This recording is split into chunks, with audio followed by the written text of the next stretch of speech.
디모데전서 1장 12절에서 17절까지의 말씀입니다. 나를 능하게 하신 그리스도 예수 우리 주께 내가 감사함은 나를 충성되이 여겨 내게 직분을 맡기심이니 내가 전에는 회방자요 핍박자요 포행자였으나 도리어 긍휼을 입은 것은 내가 믿지 아니할 때 알지 못하고 행하였습니다.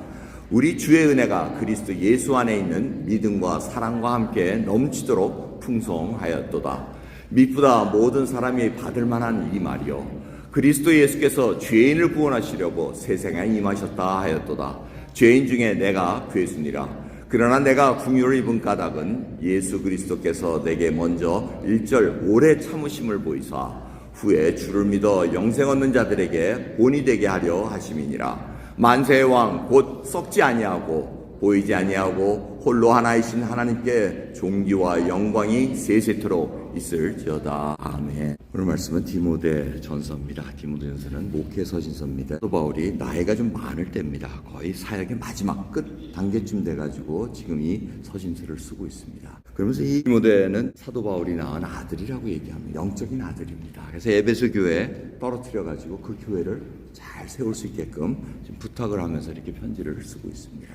근데 오늘 본문 말씀의 1절 12절부터 보면은 사도 바울이 예수 그리스도를 만난 후에 예수 그리스도의 쉼을 얻으면서 쉰다는 것은 논다는 것이 아닙니다. 정말 자기를 돌아보는 겁니다. 정말 내가 하나님의 말씀을 온전히 알고 살아왔는가, 그걸 다 돌아보면서 이제 말씀을 전하기 시작합니다. 그런데 12절을 보면 감사함으로 시작합니다.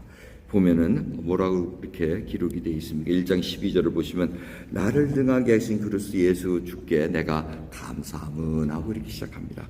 그러면서 이 마지막 17절을 보시면 하나님께 존귀와 영광이 무궁하도록 있을지어다 하고 이렇게 마무리를 짓습니다. 지나고 보면은 지금 사도 바울이 연로해서 이제 아들과 같은 디모데에게 목회 서신서를 보내면서 자기의 일생을 쫙 요약한 게 바로 감사함과 하나님께 영광입니다. 이 두 개밖에 없습니다.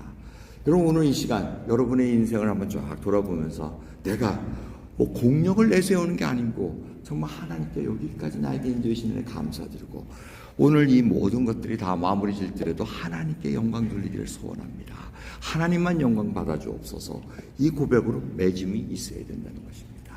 그 초점을 지금 사도 바울이 다시 알려주고 있다는 것입니다. 여러분 이 감사는 하기가 영광을 돌리는 것보다는 조금 쉽습니다. 감사는 말을 잘 하면 됩니다. 그런데 이 하나님께 영광을 돌리려면 하나님만 영광 드러나게 하려면 엄청난 감사가 필요합니다. 다른 게 군더더기가 있어서는 안 됩니다. 정말 이 하나님의 은혜로 내가 여기 살아왔다는 감사와 내 일생의 모든 것을 통해서 하나님께 영광을 드린 하나님의 영광만 드러나기 원한다는 그것은 죄와 은혜를 깨달은 자만이 고백할 수 있다는 것입니다. 자기의 내가 뭘 공력을 조금 세운 거, 내가 어디 가서 뭘 한 거, 교회를 뭐 세웠다든가, 선교지에서 교회를 세웠다든가, 뭐 우물을 파줬다든가, 다 정말 아무 지금 하나님의 영광을 가리는 일이라면 하나님께서 받아주시지 않는다는 것을 알아야 됩니다. 그래서 사도 바울이 자기가 둘러보면서 고백하는 게 뭐냐면 나는 전에 회방자요, 핍박자요, 포행자였다고 얘기하고 있습니다. 이 회방자는 뭡니까? 비방하는 자입니다. 하나님의 일을 비방하는 겁니다. 하나님이 살아계시면 이런 일을 이렇게 하실 수 있어? 이런 식으로 비방하고 있습니다. 사도 바울이 바로 그런 일을 감당했다는 것입니다. 핍박자, 박해자였다는 것입니다. 교회를 박해했다는 겁니다. 사도 바울은 아주 악독한 자였습니다. 예수 그리스도를 믿는 자들이 유대인 중에서 일어나니까 아니 유대인 중에서 예수를 그리스도라고 할 수는 없지. 그러면서 자기가 믿는 자들마다 쫓아다니면서 감옥에 집어넣었다고 얘기합니다. 스데반 집사님이 증거할 때 돌로 쳐 죽이는 것을 가표에 던졌다고 얘기합니다. 그 정도로 핍박하면서 악독하게 마음에 묻어있는 자였습니다. 그 악독함을 어떻게 하느냐? 포행자라는 단어에서 찾을 수가 있습니다. 이 포행자는 그 뜻이 뭐냐면 교만해서 다른 사람을 무시하는 겁니다. 여러분 무시하는 거는 교만해서 무시하지 겸손한 자가 절대 난 무시하지 않습니다. 여러분 눈에 무시하는 자가 있으면 그건 바로 교만입니다. 그리고 교만해서 모욕하기 시작합니다. 그것도 못하냐? 그것도 모르냐? 이런 식으로 모욕하는 것이 바로 사도 바울의 자세였다는 것입니다. 근데 교만함은 잔인함 속에 묻어 있습니다. 사도 바울이 그렇게 교만했기 때문에, 포악했고 무시했기 때문에, 멸시했기 때문에 자기보다 배우지 못한 자들이 예수가 그리스도라는 것을 믿고 고백하는 것을 그렇게 싫어했던 겁니다. 그래서 감옥에 가도, 매를 맞아도, 피를 흘려서 죽어도 전혀 동정심이 없었다는 거예요. 그 잔인함이 묻어 있다는 것을 우리가 다시 한번 생각할 수가 있습니다. 교만한 자들은 잔인한 자입니다. 자기보다 못하기 때문에 그 못한 자가 고통을 당해도 아무 동정심이 생기지 않는 것이 바로 교만한 자의 특징이라는 것입니다. 이 모든 것들이 사도 바울의 서신서를 통해서 낱낱이 기록되어 있습니다. 갈라디아서 1장 13절을 보면 내가 이전에 유대교에 있을 때 행한 일을 너희가 들었거니와 하나님의 교회를 심히 핍박했다고 기록하고 있습니다. 그러면서 자기가 내가 죄인 중에 괴순이라 하고 얘기합니다. 괴순이라 하고 얘기하는 이 현재형을 잘 보셔야 됩니다. 괴수였느라 하고 이렇게 얘기를 하지 않습니다. 지금도 계속해서 그걸 안고 살고 있다는 겁니다.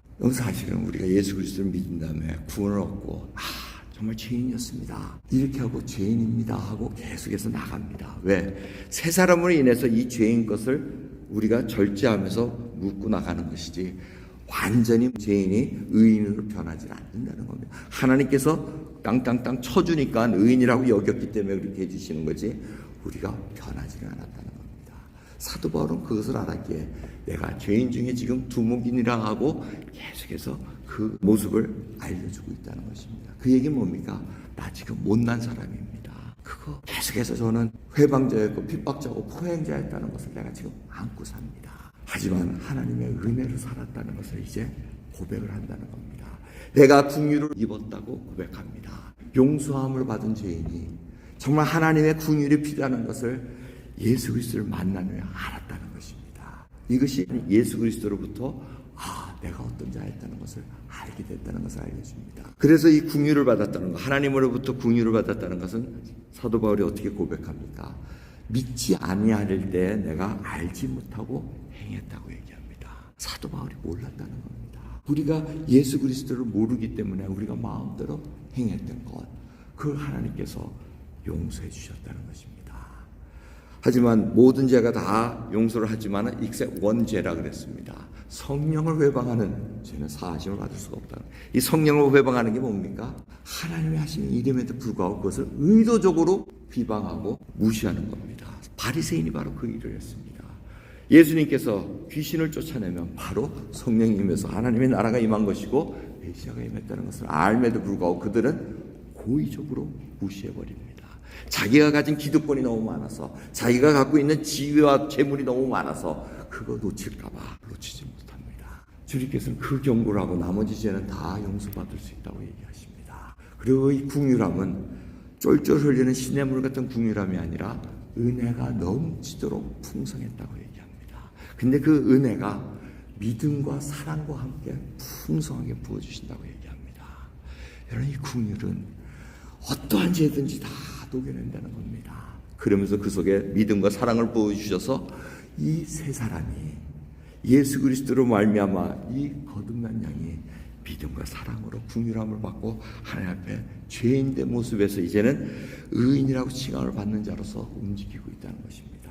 그래서 마태복음의 그 팔복 중에 긍휼히 여기는 자는 복이 있나니 하고 말씀하십니다. 그는 긍휼히 여길 것이라고 얘기합니다. 여러분, 하나님께서 우리를 긍휼히 여기시기에 우리가 긍휼함으로 인해서 용서함을 받고 하나님의 자녀로 인침을 받았습니다. 그 은혜가 놀랬기 때문에 우리가 긍휼함을 베풀고 긍휼히 여길 줄 아는 것이 당연하다는 것입니다. 이것이 바로 천국 심령을 가진 자들이 마땅히 해야 될 행동이라는 것입니다. 그래서 하나님께서 하시는 일을 이렇게 사도 바울이 요약을 합니다. 미쁘다 모든 사람이 받을 만한 이 말이요 그리스도 예수께서 죄인을 구원하시려고 세상에 임하셨다 하고 얘기합니다. 사도 바울이 이렇게 얘기하는 이유가 뭡니까? 나 같은 죄인 중에 괴수인 나에게도 하나님께서 만나주셔서 은혜를 베푸셨으니 하물며 당신에게는 말할 나위도 없지 않겠습니까? 이제 그 얘기를 하고 있습니다. 사도 바울이 얘기하는 것은 내가 은혜를 받았다, 내가 어떠한 일을 해서 뭐 이런 것들을 자랑하는 것이 아니라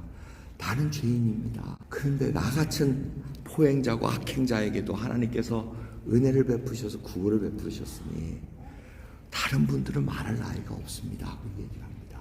우리들은 말할 나이가 없다는 겁니다. 하나님께서 구원을 당연히 베풀어 주실 수밖에 없다는 것을 알려주고 있습니다.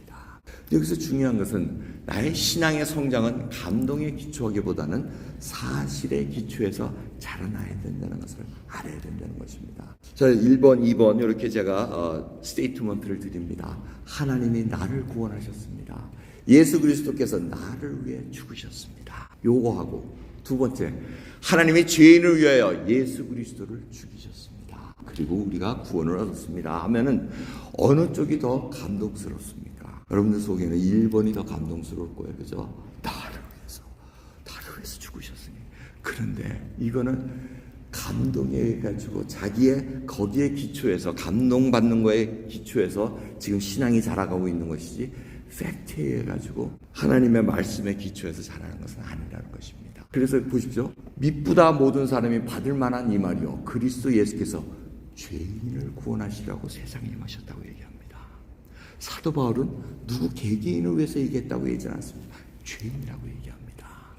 이걸 놓치기가 참 쉽습니다. 저희들이 신앙생활하면서 나 중심으로 나 체험 받은 거, 나 은혜 받은 거, 나 하나님이 잘해주신 거 중요하긴 중요합니다. 근데 그걸 기초로 해서 하나님을 자기의 생각용으로 판단하지 마시라는 얘기입니다. 그럼 우리 입장에서 자꾸 생각하려고 그러면 섭섭함이 들어올 수밖에 없습니다. 하나님 전에는 이렇게 안 해주셨는데 왜 이번에는 이렇게 하십니까?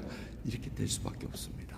하지만 하나님이 누구신 것을 알기 시작하면 사실에 기초해서 이 하나님의 말씀에 기록된 하나님의 어떤 분이시라는 것을 점점 객관적으로 알고 하나님 이런 분이시구나, 거룩하신 분이시구나, 사랑이 많으신 분이구나, 이 하나하나를 깨닫기 시작하면은 이게 내가 어떻게 이 세상에서 하나님의 백성으로 살아야 되는 것을 알게 된다는 겁니다. 감동에 자기 경험에만 기초해가지고 자꾸 신앙생활 하다 보면은 자꾸 화끈한 거 찾으려고 그래요.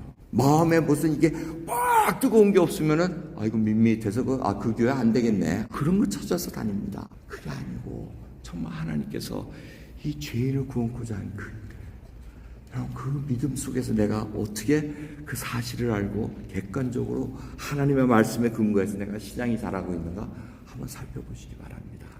우리가 예배 때마다 사도신경을 합니다. 사도신경은 뭡니까? 개인의 그 감동에 의해서 쓴 거 아닙니다. 객관적인 사실을 서술합니다. 전능하사 천지를 만드신 하나님 아버지를 내가 믿는다고 고백을 합니다. 하나 보면은 다 사실적인 얘기를 지금 객관적으로 선언하고 있습니다. 거기에 기초해서 우리가 나중에 주님과 함께 부활해서 우리가 영원한 삶을 산다는 것까지 고백을 한다는 것입니다. 여러분 그러한 고백이 계속해서 우리 삶에서 일어나고 있습니까? 아니면 자꾸 개인 중심으로 나에게 감동이 없으니 하나님이 계신가 안 계신가, 나는 구원을 받았나 안 받았나 이렇게 따질 사안이 아니라는 것입니다. 여러분 주님께서 이 교회를 세우신 이유는 하나님께서 이루신 일을 알리기 위함입니다. 구원은 우리 인간이 뭘 해서 줄 수 있는 것이 아니라는 겁니다. 내가 의로워서, 내가 좋은 일을 많이 해서, 내가 도네이션을 많이 해서 하나님께서 구원 베푸셨다 착각입니다. 전혀 그럴 수가 없습니다. 구원만큼은 하나님이 하시는 일입니다. 그래서 교회에서는 그 일을 선포할 수밖에 없습니다. 우리는 죄인입니다. 다 죄인이라는 것을 고백하며 하나님께서 이루신 그 구원의 역사를 높이 알릴 수밖에 없다는 것입니다.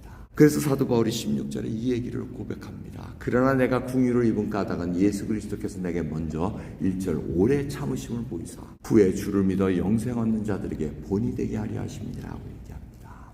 이게 뭡니까?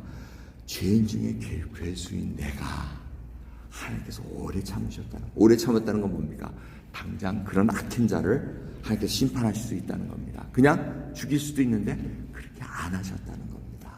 오래 참으셔가지고 예수 그리스도를 믿는 믿음 속에서 살아가게 할 수 있게 했다는 겁니다. 그러니 우리 같은 사람은 말할 나이도 없다는 겁니다. 하나님께서 구원을 베풀어 주실 그 은혜가 얼마나 감사한지 모른다는 것입니다. 그래서 바울에게 그 오래 참으셔서 구원을 베푸셔서 이제는 충성되게 여겨서 직분을 맡기셨다고 얘기합니다. 예수 그리스도를 믿는 자마다 하나님께서 다 일을 맡기십니다.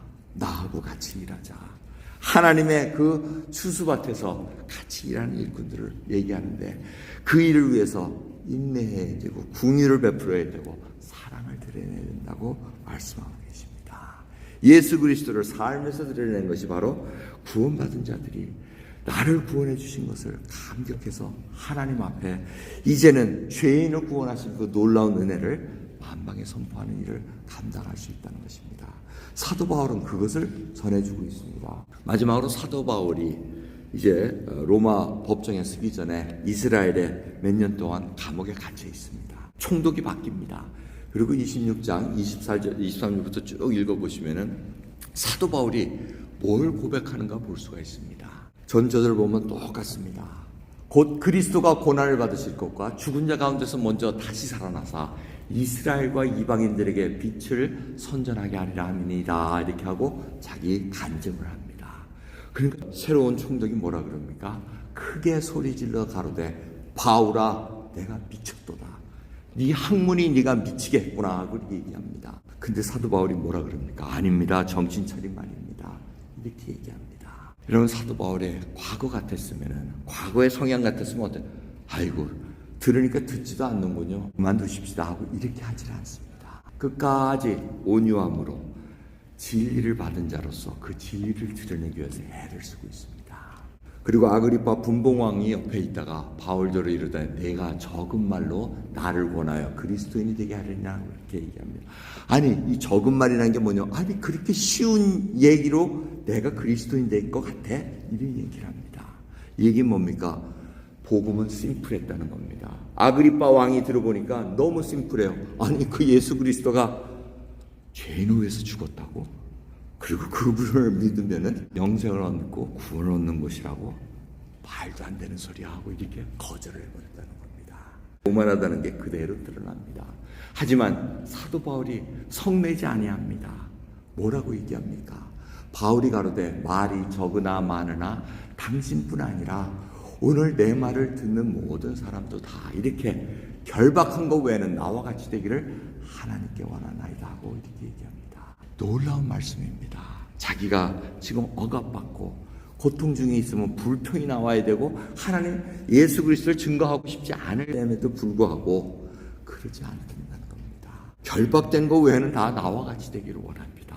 예수를 그리스도로 믿고 진정한 자유를 누리고 하나님의 사랑 속에 이 기쁨을 누리는 그러한 삶을 되기를 소원합니다 하고 고백합니다. 여러분 우리가 사실에 입각하지 않으면 우리 말이 많을 수도 있습니다. 굉장히 거창한 철학적인 얘기를 끄집어와가지고 얘기할 수도 있을 것입니다. 하지만 그게 아니고 하나님 앞에 내가 정말 이 일을 통해서 구원받은 죄인이라는 것 정말 주님 앞에 모르고 행한 게 얼마나 많았습니까? 근데 구원을 얻고 보니 다 창피한 일들이었습니다. 마음대로 하나님 앞에 대들었던 거, 내 마음대로 하나님을 재단하면서 이 알량한 학식과 경험으로 하나님을 재단하고 살았던 것을 제가 깊이 회개하며 이제는 주님이 나의 주인이시고 그 속에서 정말 하나님 예수 그리스도를 알고 하나님의 은혜 속에 사는 그 진정한 평강을 누리기를 소원한다는 것입니다.